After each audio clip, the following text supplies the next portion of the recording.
was your reaction to the news, and what was kind of the Yeah, message tough to the day, team? tough day. I've sat in that seat. I've been fired. It's Willie believed in me, trusted me, brought me in. It's a tough day to see a friend of yours, someone that you care about, that helped you, that helped this program, be let go. So it's a tough day. I mean, we all own it. It's not just on him. This is on everybody. Unfortunately, in this business, it tends to fall on the head coach in every profession, any sports profession. So, but now it's the job to move this group forward, and I love this group. I love this city, and now we got to rally the troops and get our heads up, our spirits up, and move forward. What was your message to the team? What's your first message to the team when you spoke to them today? Get their heads up, get their spirits up. There's a lot of basketball to be played here. There's not 20 games. A lot of these positions, like, you never know when you're going to take over, or, where in the season this is going to happen. We have 70 games to go, basically a whole season. So there's a lot of basketball. Get their heads up, spirits right, find the confidence, challenge them too. Like, we own this. We got to be better, all of us, including me. Like, we got to be better in our leadership, in our play on the court, our focus. That's our job right now. So, but we have time to improve. There's plenty of time in this basketball season. We've had the toughest stretch, I think, in the NBA so far. It doesn't get any easier. If you look at these next three, it doesn't get any easier. So we got our work cut out for us. But there's a lot of basketball. We want to build an identity. Like, you can clearly see on the floor right now, who are we? That's what we have to identify, and it's not going to happen overnight. Like, tomorrow night's going to be some magic wand. I wave, and we have this magic identity. It's going to take. It's a process. It's day by day. It's our habit work. How we communicate, how we work on the floor. Obviously, it starts with me and giving clarity and direction on players' roles. I have met with players. I don't have all the answers for them right now, but I've tried to share as much as I can with them, where they stand, where I'm at, and how I see this team moving forward. What's the identity that you want this team to have? Well, I think it's an identity that really resembles our community. It's resilient, it's tough, it has pride, it's aggressive.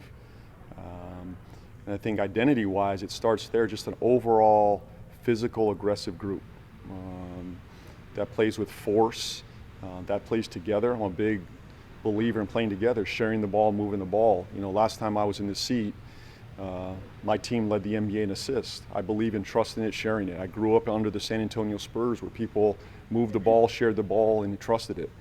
That's what I want to see.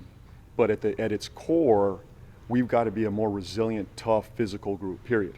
Whatever that looks like. X's and O's we could talk about all day. At the end of the day, this group's got to find an identity that's built around competitive spirit, that can play with great force every single night. We never drop the sword. When we're down 10, down 20, we don't let go of the rope. We keep fighting. We got to have that spirit. We got to find that. And what I will say is, there's a group of men in that locker room that are capable of doing this. And that's my challenge. They're a great, wonderful character group. But we got to find that resiliency. Where do you stand with Queen? I know we'll see tomorrow night. Is he potentially going to start? Will you make changes to the lineup that potentially look different than what we've seen in the first couple of weeks? I'm certainly open to it. Yeah, I think everything's on the table right now. Obviously, he's played better than I expected. I can only speak for myself right now. I did not expect him to come out and have this type of impact, which is a breath of fresh air for our program, our organization, our community. I see a lot of value in him. So could he potentially start? Yes. Could he come off the bench? Yes. I don't have those answers right now. We'll see what tomorrow looks like. It's just a very fluid situation right now. We got a lot of pieces. I think my biggest challenge right now is how to figure out this rotation. Who plays well together? You got Zion potentially coming back. You got Queen in the mix. You're starting a rookie point guard. What does that look like? You have the emergence of Trey Murphy. Jose's still there. Like, there's a lot of moving pieces here, and we have a number of bigs that can play. We have 3 young bigs that can play, plus Looney and DeAndre Jordan. There's a lot that I got to figure out here. But what I'll say is there's tools there to play with. Now I got to figure that out. How much do you kind of lean on those past experiences, having been in this position before? Tremendous amount. Tremendous amount. I sat in that seat for 4 years, learned a lot. Learned a lot the last, how long have I been out? 3, 4? 4 years now, you know. I've learned, I've grown a lot, you know. I'm very comfortable with who I am, what I stand for as a coach. I've looked back on things that I did well in Charlotte, things that we could have done better. You own it and you get better. So I feel comfortable in this role. Taking over at this time, it's just part of the, you know, not ideal, but I can lean on my past experiences for sure. How soon are you hoping to get Z back, and what's your vision for how you want to get the most out of him? Well, number one, we need Z to be healthy, right? Ultimately, we know that. When he's on the floor, good things happen. So the goal is to get him back on the floor as soon as possible. I mean, we can't rush him back. I don't know when that's going to be, but I think it's sooner rather than later, it looks like to me. You know, I don't have those answers today, but and then, you know, utilizing him within this offense, I think is going to be fun and creative for me. You know, I get my hands on him and just see how to utilize him in many different ways. He's a very unique player, very unique. There's nothing, I don't know, maybe I could give you 1 or 2 other examples of a Z in this league, but, you know, moving him around the chessboard, that's my job. James, was he able to go through practice today? Z? And what about Jordan Poole? Was he able to do anything today? Pool was light today, not much. I mean, we just didn't do a whole lot. We have a back-to-back coming. We talked a lot today. We did a little bit of walkthrough, so there wasn't a lot of activity on the floor. I think Poole did a little bit, and you know, Z was out there as well. But we don't have an update for tomorrow. So. Sorry, I didn't mean to cut you off there. Sure. You were talking about that identity and you know, leading the league in assists and whatnot those few years ago. How confident are you when you look at this roster that they can kind of? Oh, they can do that. They can do that, absolutely. I mean, this group, this is a very unselfish group. It's just, it's about what we stand for and our standards at the end of the day. We got to lean into what we're going to stand for, what we're going to look like, and I've got to hold them accountable to that. Every one of them, from the top, you know, player on our team to, you know, the rookies to the 15th, 16th, 17th man. Like, there's got to be a standard of this is who we are, this is what we stand for. Hold them accountable to that. Again, my last team, we were playing a bunch of young guys, rookies, and we got them to buy into it. But it's chipping away at it. It's just like anything in life. You just got to chip away every day at it. Habit work. This is our standard. When they're not doing it, when I'm not doing it, we hold ourselves to a higher standard and hold each other accountable to that. And that's truly where leadership comes in. This is a leadership position I'm in, and I've got to be out front, leading this group, demanding it, celebrating it, rewarding it, and moving this group forward. You mentioned the character of this team. Yeah. And with the tough times starting this year, even the tough year last year, sometimes you would see a team splinter.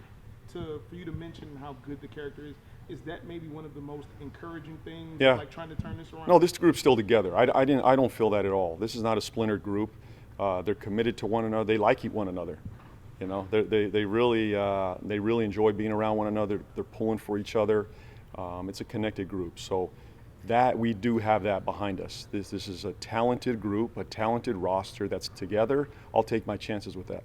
When you're Yeah, evaluating which pairings work well together, which lineup groups work together, how sensitive are you to the fact that, hey, this is still early in the season, the samples might not be where, you know, they need to be to act upon, versus, okay, we've kind of seen enough, maybe we do want certain changes or certain pairings on the court together?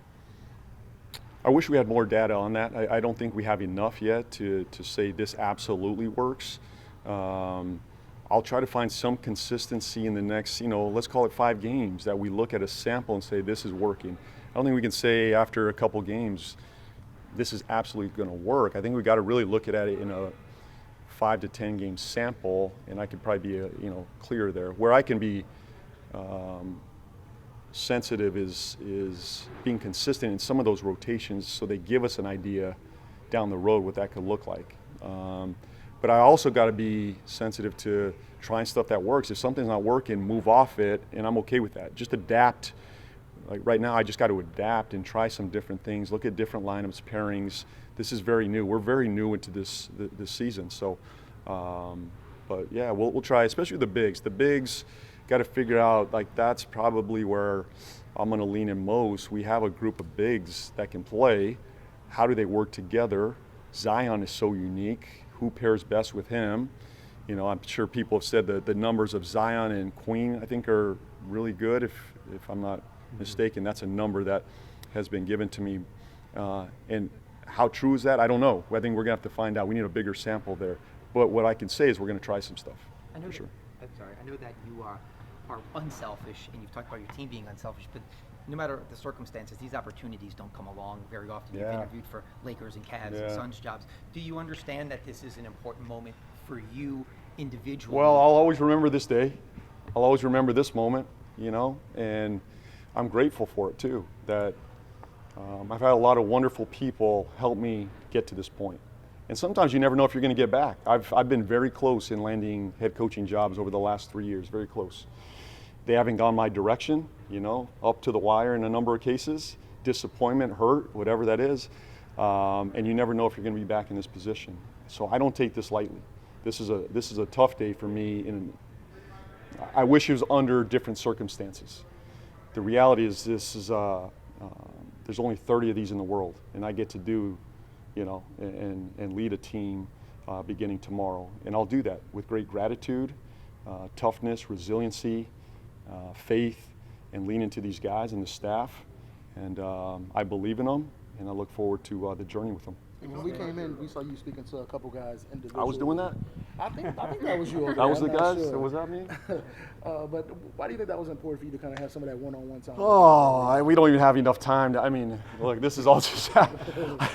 I'm going to need a lot more time with them. But the good part is I do know these guys. Like there's a level of trust with them as we stand today with these players. I've been with them 3 years, so we have some relationship. I think it's just trying to settle their minds a little bit, like just hear from them.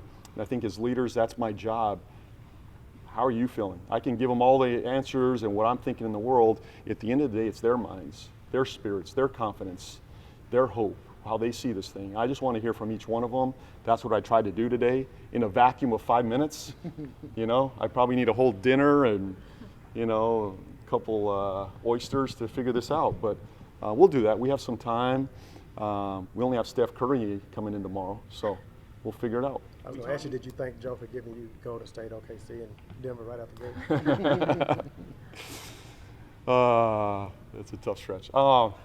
Hey, let's go. Let's go. Throw us in the fire. You want to be in the fire? Here's the fire. You know, let's go. You got to bring it. So it's got to raise our level for these next 3 games beginning tomorrow night. Tough schedule against 3 very good teams. And what's difficult, I think, you're probably looking at the 3 most unique players in the NBA coming up. Steph is as complicated as we've seen over the last 10, 15 years. Shea's obviously, that team's a juggernaut. And the Joker gets to come in. But we get to put our imprint on these games too. That's why we have to go be the aggressors. We have to find an identity of resiliency, toughness, aggression. And look, that's what I'm hoping, that our fans come out tomorrow and they say, we back this group, we love this group. Now it's our job to go fight. We've been about your time, obviously, with Charlotte as a head coach, but this isn't, you know, your first time as an interim head coach as well in Orlando. What did you learn through that experience as an interim? God, that was a long time ago. I forgot about that time. Where was that? That was Orlando? Yeah. How can you, for whatever you learned during that stretch, how can you kind of apply that here, maybe taking over in the middle of the season?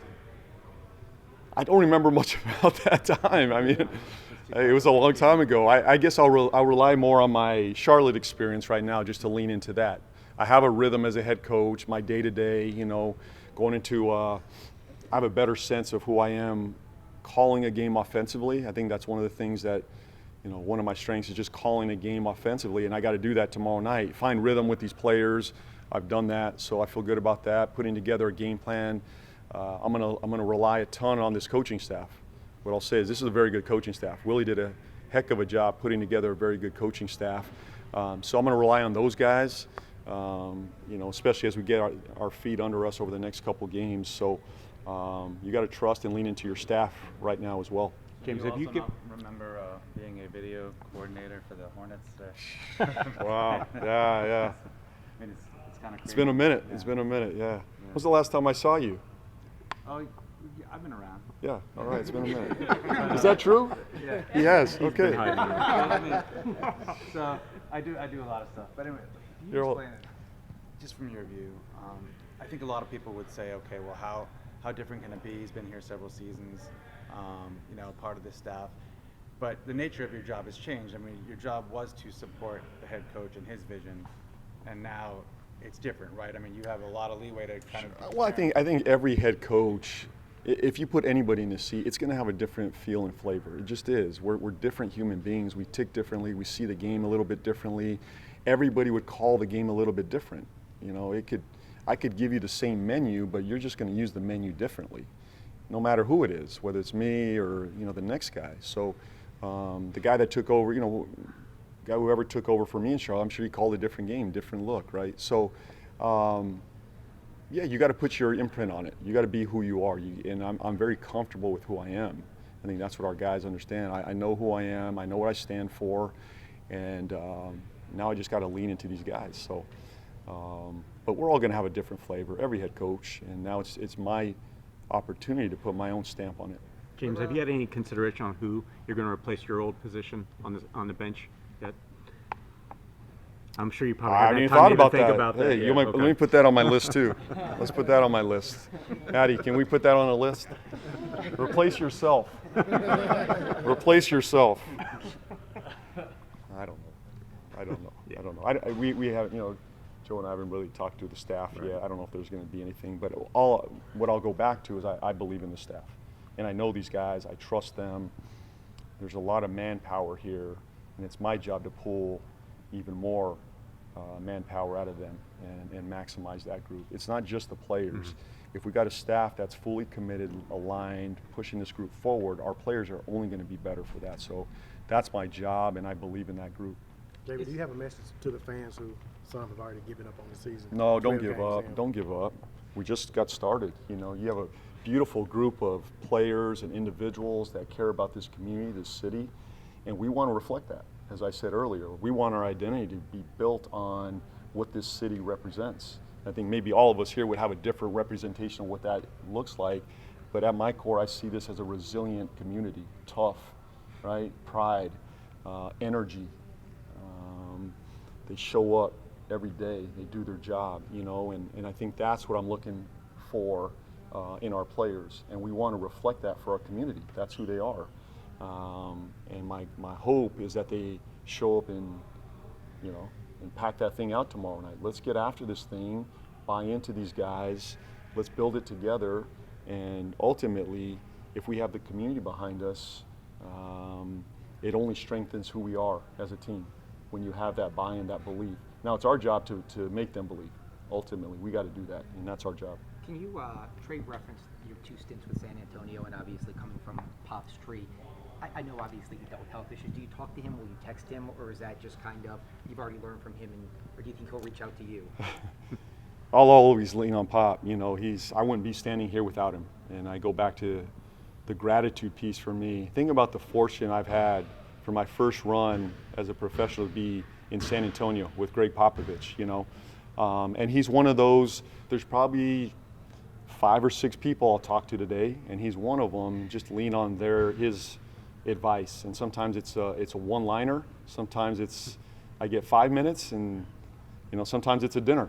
I don't know what today will be, but he's someone that I've always leaned on for advice and wisdom, and I still carry with that with me today. Can we rely on you for the same type of political commentary that you? I'll leave that to Pop. I don't go there, and what is going on in our world today? I don't know. There's a lot.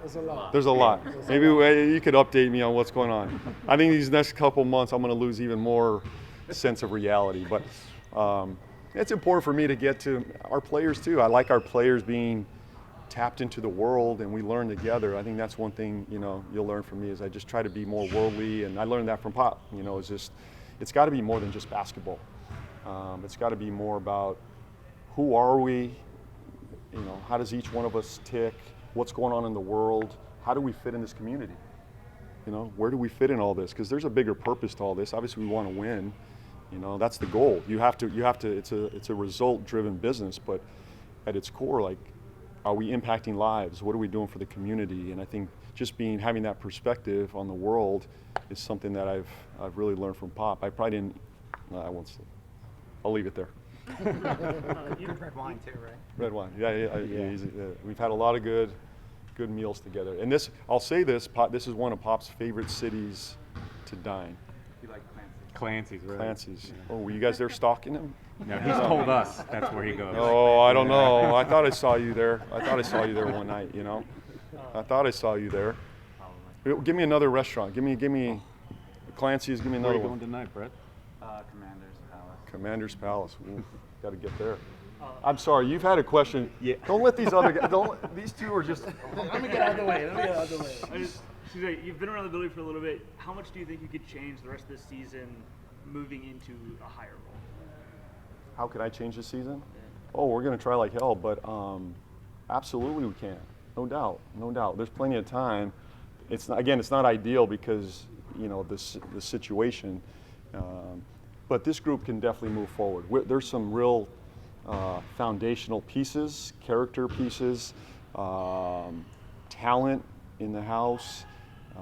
Now we got to put it all together on the fly. It's a little bit, you know, we're going to have to figure this out on the fly, but there's no doubt this season can turn. I'm optimistic. That's how I live my life, and that's how I'm going to roll. Like, we can do this, but we got to do it together, and we got to do it with a pride that this city represents, and that aggression, that resiliency we talked about. We got to start from day one having that.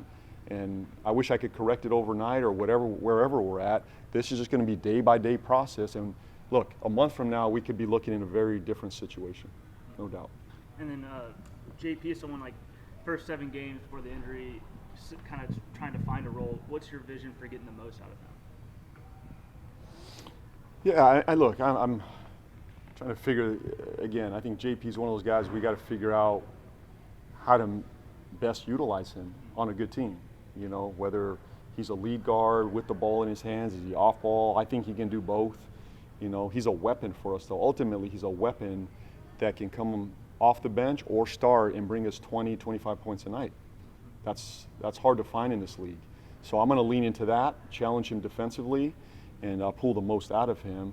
I think that's one of the things that I probably take the most pride in my time as a head coach is maximizing players' careers. And I'm not going to sit here and go through that right now. You know, if you'd like to, you can do that. But you know, when you look at when you have a chance to coach a talent like that, did I maximize who he was as a player? Did I pull the most out of him?